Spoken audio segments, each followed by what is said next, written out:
उत्तर भारत के कई शहरों में गर्मी अपने शबाब पर है। दिल्ली सहित कई प्रदेशों में लोगों का हाल बेहाल है। इस बीच एक और तूफान दस्तक देने को है। इस तूफान को रेमल नाम दिया गया है। मौसम विभाग का कहना है कि ये 27 मई की रात पश्चिम बंगाल के पास टकराएगा। उस वक्त इसकी रफ्तार 120 से 135 किलोमीटर प्रति घंटा की होगी।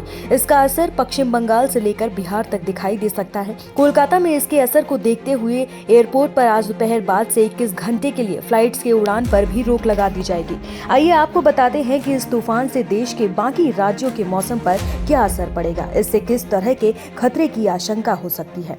पृथ्वी विज्ञान मंत्री डॉक्टर किरेन रिजिजू ने ट्वीट किया कि बंगाल की खाड़ी के उत्तरी भाग में बना चक्रवाती तूफान रेमल पिछले 6 घंटों में लगभग 7 किलोमीटर प्रति घंटे की रफ्तार से उत्तर की ओर बढ़ रहा है। ये खेपुपुरा बांग्लादेश से करीब 260 किलोमीटर दक्षिण पश्चिम, मोंगला बांग्लादेश से 310 किलोमीटर दक्षिण, सागर द्वीप समूह से 240 किलोमीटर दक्षिण पूर्व और कैनिंग पश्चिम बंगाल से 280 किलोमीटर दक्षिण पूर्व में है।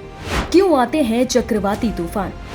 बता दें कि चक्रवात एक सर्कुलर स्टॉर्म यानी गोलाकार तूफान होते हैं जो अक्सर गर्म समुद्र के ऊपर बनते हैं। हर तरह के साइक्लोन यानी तूफान बनने के लिए समुद्र के पानी के सरफेस का तापमान 25 से 26 डिग्री के आसपास होना जरूरी होता है। यही वजह है कि चक्रवात अधिकतर गर्म इलाकों में ही बनते हैं, क्योंकि समुद्र का तापमान बढ़ने पर उसके ऊपर मौजूद हवा गर्म और नम हवा होने की वजह से हल्की होने लगती है, जिससे वो ऊपर उठती है, जिससे उस हवा का क्षेत्र खाली हो जाता है और नीचे की तरफ हवा का प्रेशर कम होने लगता है।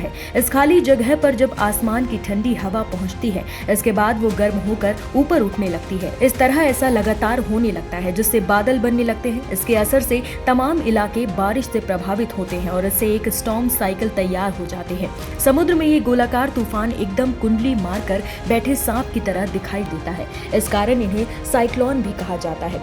साइक्लोन शब्द ग्रीक भाषा के साइक्लोस से लिया गया है, जिसका अर्थ सांप की कुंडलियों से है। क्या है रेमल का मतलब?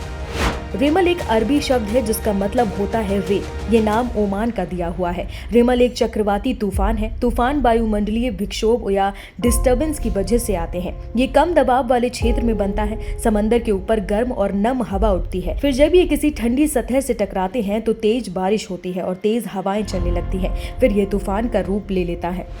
कौन रखता है इनका नाम?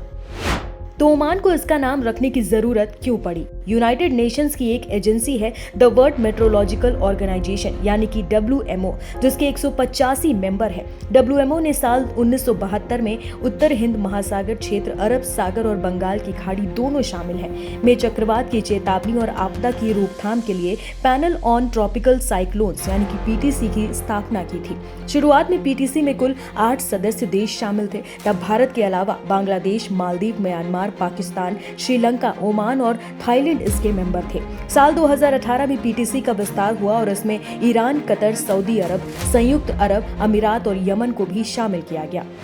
कितने तरह के होते हैं तूफान?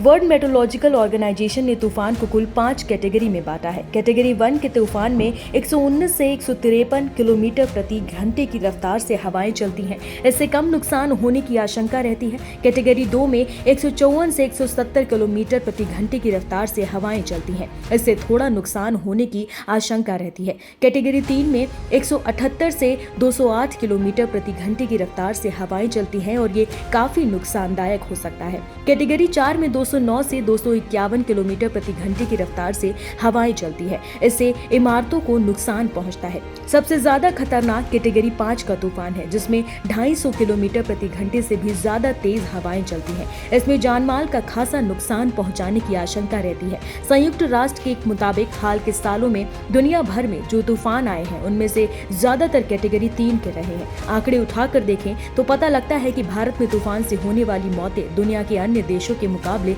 ज्यादा है।